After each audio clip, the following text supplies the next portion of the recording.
আমাদের বেশিরভাগ মানুষেরই একটা কমন সমস্যা তৈরি হয় টাকাকে কেন্দ্র করে। না, বিষয়টা কীরকম?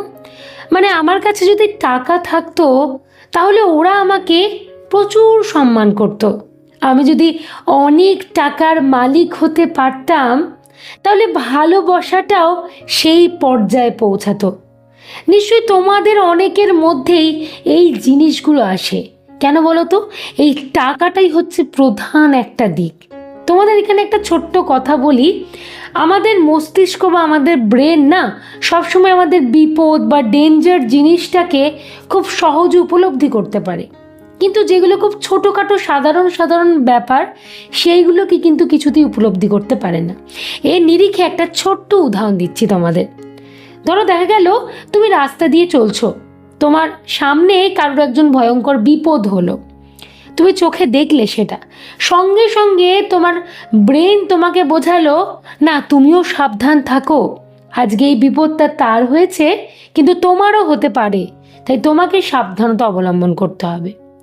কিন্তু আমাদের পকেট থেকে কখন না কখন টাকা কিভাবে লিক হয়ে যায় আমরা কিন্তু বুঝতে পারি না। কেন বলো তো? ব্রেনের কাছে এই বিষয়টা খুব একটা ক্যাজুয়াল বিষয়। সে মনে করে এটা তো সাধারণ, টাকা তো খরচা হওয়ার জন্যই, খরচা হচ্ছে হোক না।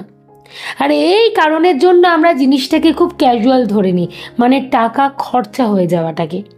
একটা কথা তোমাদেরকে বলি, এখন থেকে আমরা যদি টাকা গোছাতে না পারি, ভবিষ্যতে তুমি যদি কোনো একটা সমস্যার সম্মুখীন হও তখন কিন্তু তোমার প্রচুর আপন লোকেরাও তোমাকে দেখতে আসবে না। তখন সেই আপন মানুষগুলোকেই তোমার অচেনা মনে হবে, মনে হবে সত্যি এদেরকে আমি আপন ভেবেছিলাম। এই কথাটা শুনতে অনেকটা তেতো হলেও এটাই কিন্তু চরম সত্য। তাই আজকে আমি তোমাদের সাথে আলোচনা করব দুটো প্ল্যানের মাধ্যমে তোমরা কিভাবে টাকাকে গুছিয়ে রাখতে পারবে, যাতে ভবিষ্যতে তুমি ভালো থাকতে পারো, যে কোনো সমস্যার সম্মুখীন হলে যাতে সেটাকে কাটিয়ে উঠতে পারো। বেশি কথা না বলে আমার মনে হয় পয়েন্টগুলো নিয়ে আলোচনা করাটি সব থেকে ভালো হবে। ফার্স্ট প্ল্যানটা নিয়ে আলোচনা করি, pre way leak proof plan. এই বিষয়টা কীরকম? এখানে তিনখানা সাব পয়েন্টের কথা বলি। প্রথম সাব পয়েন্টের কথা বলি, সেটা হলো এক্সট্রা সুবিধা। আমরা অনেক সময় না অনেক এক্সট্রা সুবিধা নিয়ে থাকি, সেটা এই টাকাকে কেন্দ্র করেই, কিন্তু মানে টাকা দিয়েই এক্সট্রা সুবিধাগুলোকে নিই। এই এক্সট্রা কী কী সুবিধা এখানে নিয়ে থাকি? বাইরে আমরা জানি বাস রয়েছে চলাচল করার, অটো রয়েছে, তবুও আমরা হায়ার করি ওলা উবেরকে। এই একটা গেল এক্সট্রা সুবিধা। এবার একটা কথা বলি, সেটা হলো এক্সট্রা ইচ্ছা। আমরা ভবিষ্যতে হয়তো এমন একটা কোনো জিনিস ব্যবহার আদৌ করব কি করব না আমরা জানি না, কিন্তু দুম করে অ্যাট প্রেজেন্ট টাকা দিয়ে সেই জিনিসটাকে কিনে ফেললাম। কেন? আমাদের জিনিসটা কেনার ভীষণ ইচ্ছা হয়েছে, আমাকে তো কিনতেই হবে। তো এইটা হয়ে গেল এক্সট্রা ইচ্ছা। এর জন্য কিন্তু অনেকগুলো টাকা জলের মতো বেরিয়ে গেল। আচ্ছা, 3 নম্বর পয়েন্ট, এক্সট্রা চিন্তা। কে কি বলবে, কে কি ভাববে, এই সমস্ত চিন্তা করতে গিয়ে আমাদের অনেক এক্সট্রা টাকা নষ্ট হয়ে যায়। তোমাকে কে হয়তো বললো তুমি তোমার বাড়িতে এই অনুষ্ঠানটা করো, তুমি তো মনে মনে হয়তো সত্যি আমাকে বললো, আমি যদি না করি তাহলে সত্যি তো খুব খারাপ দেখাবে। তুমি কি করলে? তোমার সামর্থ্যের বাইরে গিয়ে খরচা করে ফেললে। কেন? তুমি এক্সট্রা চিন্তা নিচ্ছ। সে যদি কিছু ভাবে, সে যদি কিছু মনে করে, সে যদি আমার সম্পর্কে কিছু কথা বলে বেড়ায়, না না, ঠিক হবে না। এই 3টে জিনিস করতে গিয়ে আমরা অনেক এক্সট্রা টাকা নষ্ট করে ফেলি, জলের মতো খরচা হয়ে যায়।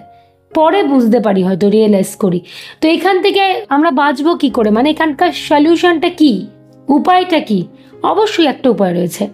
আমরা কি করবো, এই 3টে জায়গার খরচাটাকে একটা জায়গায় বেঁধে দেব এবং নিজেদের ইনকামের 5% এর জন্য বরাদ্দ করব। এর বেশি কিন্তু নয়, 5%-এর বেশি বরাদ্দ করাই উচিত না। দেখো, তাহলে তুমি টাকাটাকে সংক্ষেপ মানে পুরো গুছিয়ে নিতে পারলে। তুমি কিন্তু বুঝতে পারছো যে না, আমার এর 5%-এর বেশি তো আমি খরচা করব না, যা খরচা হবে আমার 5%-এর মধ্যে থেকেই খরচা হবে। তোমার কিন্তু এক্সট্রা খরচা হবে না, কিন্তু তুমি যদি গোছাতে না পারো, দেখবে প্রত্যেক মাসে এই সমস্ত চক্করে পড়ে তোমার অনেক টাকা নষ্ট হয়ে যাবে। আর তোমাদেরকে আমি ইন্ট্রোতেই একটা কথা বললাম না, আমাদের ব্রেন ডেঞ্জার জিনিসটা খুব সহজে রেকটিফাই করতে পারে, কিন্তু এই খরচা হয়ে যাওয়া এগুলো তো ক্যাজুয়াল বিষয়।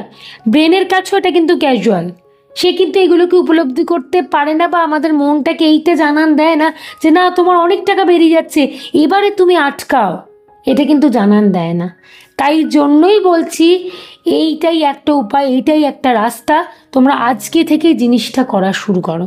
এবার আলোচনা করছি দ্বিতীয় প্ল্যানটা, 4-ওয়ে ব্যাংকিং প্ল্যান। এই বিষয়টা কীরকম?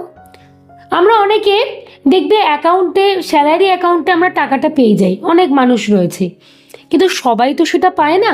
যারা ধরো রোজের ইনকাম করে, বা কেউ হয়তো ব্যবসা করছে যেখানে হয়তো স্যালারি অ্যাকাউন্ট বলে তাদের কিছু নেই, তাদেরকে কি বলবো, প্রত্যেক মাসের শুরুতে যে অ্যামাউন্টের টাকাটা তুমি ইনকাম করছো সেই টাকাটাকে ব্যাংকের একটা মেন অ্যাকাউন্ট, সেটাই তোমার স্যালারি অ্যাকাউন্ট হিসাবে তুমি গণ্য করতে পারো, সেইখানে গিয়ে ফেলে দাও। সেটা তোমার কিন্তু মেন অ্যাকাউন্ট।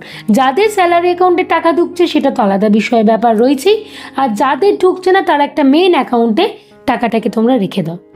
তার পরবর্তীতে তোমরা আর একটা অ্যাকাউন্ট করবে। কি অ্যাকাউন্ট বলো তো? সেটা হলো এমার্জেন্সি অ্যাকাউন্ট। মানে তুমি কোনো বিপদ আপদ যাই সমস্যার মধ্যে, এমার্জেন্সি পরিস্থিতির মধ্যে পড়ো না কেন, তুমি কিন্তু মেন অ্যাকাউন্ট থেকে কোনো টাকা নেবে না, তুমি নেবে সেই এমার্জেন্সি অ্যাকাউন্টটা থেকে টাকা। সেখানেও তোমাকে প্রত্যেক মাসে কিছু কিছু করে টাকা রাখতে হবে। সেই এমার্জেন্সি অ্যাকাউন্টটা থেকে তুমি টাকা নেবে। হঠাৎ করে কোনো বিপদে পড়লে তুমি কি করবে, এমার্জেন্সি অ্যাকাউন্টটা থেকে টাকাটা নেবে। স্যালারি অ্যাকাউন্ট থেকে কিন্তু তুমি কোনো টাকা নেবে না, সেটা তোমার মূল সঞ্চয়ের দিকে। আচ্ছা, এই তো গেল এমার্জেন্সি অ্যাকাউন্ট।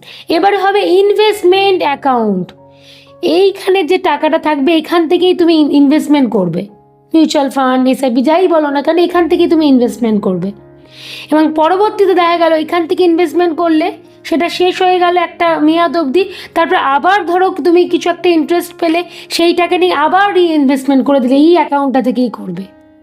এবং শেষ আর একটা অ্যাকাউন্টের কথা বলি, সেটা হলো এক্সপেন্সেস অ্যাকাউন্ট, মানে খরচার অ্যাকাউন্ট। যাবতীয় তোমার যতটা খরচা হচ্ছে সবই কিন্তু হবে এই এক্সপেন্সেস অ্যাকাউন্টটা থেকে, মেন অ্যাকাউন্ট থেকে নয়, বা তোমার স্যালারি অ্যাকাউন্ট থেকে কিন্তু নয়। তোমাদের হয়তো মনে হতে পারে 4-4টে অ্যাকাউন্ট, অনেকটা জটিল হয়ে গেল ব্যাপারটা না? কিন্তু একটা ঠান্ডা মাথায় ভেবে দেখো, এই 4টে অ্যাকাউন্ট করে তুমি কিন্তু সবটা সহজ করে ফেললে। এতদিন অবধি তুমি কি করতে, একটা অ্যাকাউন্টে টাকা রাখতে, এবং চারদিকে টাকা খরচা হচ্ছে, তুমি ইনভেস্টমেন্ট করছো, তুমি এমার্জেন্সির জন্য নিচ্ছ, তুমি খরচা করছো, চারদিকে তুমি কিন্তু টাকাটাকে খেলাচ্ছ। তুমি নিজেই বুঝতে পারছো না যে আমি কি ইনকাম করছি, আমার কতটুকু সঞ্চয়, আমার কতটুকু খরচা, সবটাই কেমন যেন অগোছালো, কিচ্ছু বুঝতে পারছো না। কিন্তু এই প্রথম দিকে তোমার মনে হতে পারে 4-4টে অ্যাকাউন্ট, কিন্তু এইটাই তোমার অনেক ভালো উপকার দেবে, কারণ তুমি টাকাটাকে ট্র্যাক করতে পারবে যে এইটা আমার সঞ্চয়, এইটা আমার এমার্জেন্সি পারপাস, এইটা আমার ইনভেস্টমেন্ট, এবং এই পার্টিকুলার অ্যামাউন্ট হচ্ছে আমার খরচা। দেখো কতটা ক্লিয়ার হয়ে গেল তোমার কাছে বিষয়টা। এর ফলে কিন্তু অতিরিক্ত টাকা খরচা হয়ে যাওয়া এই জিনিসটা কিন্তু হবে না, তুমি কিন্তু টাকাকে গুছিয়ে রাখতে পারবে। আশা করি তোমাদেরকে আমি দুটো প্ল্যানের মাধ্যমে সহজে বোঝাতে পারলাম কিভাবে তোমরা তোমাদের টাকাটাকে খুব সহজে গুছাতে পারবে। অনেকেরই এখনকার দিনের প্রধান সমস্যা হয়ে যায় টাকাকে কেন্দ্র করে, এবং অনেকেই আমার ইউটিউব পরিবারও দেখে অনেকে কমেন্ট করে জানায় যে টাকা খরচা হয়ে যাচ্ছে কিন্তু আমি কিছুতে গোছাতে পারছি না। এই দুটো প্ল্যানকে একটু মাথায় রাখো, আশা করি তোমাদের এই যে সমস্যাগুলো তৈরি হচ্ছে এটার সমাধান কিন্তু তোমরা পাবে।